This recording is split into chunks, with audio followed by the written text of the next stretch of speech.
So we'll go through the reports fairly quickly here.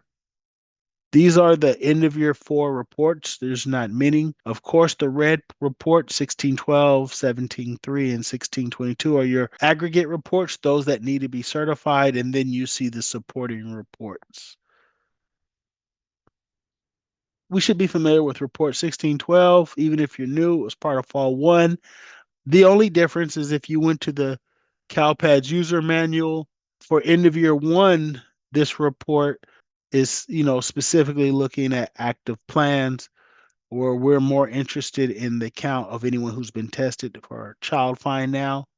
I think in one of the reports, it says N470s not included in the report, and in the user manual, that exclusion is eliminated for end of year 4, because we do want those no-showed students that were tested and evaluated.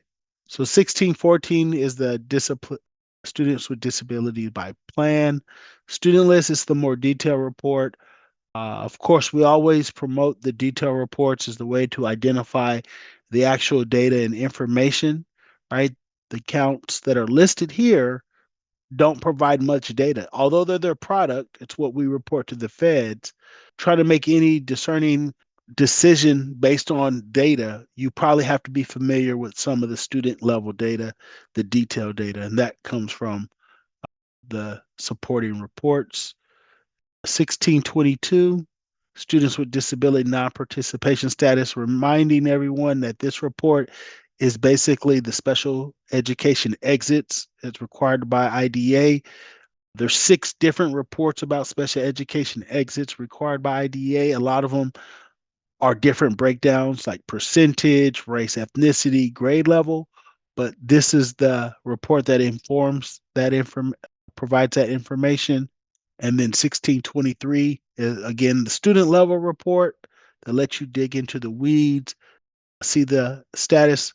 And so you can see this column, it says enrollment, start date, status, date, exit reason, completion status. These would be valid reasons or valid special education exits depending on which code it is. And so that's one of the reasons why we're asking you to sync your end of year 3 and end of year 4 approvals.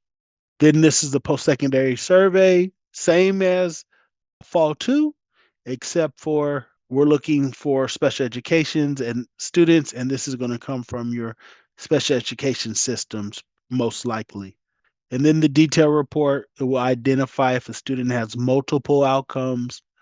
It tells you the outcome and some demographic information. And then there's always a report 16.21.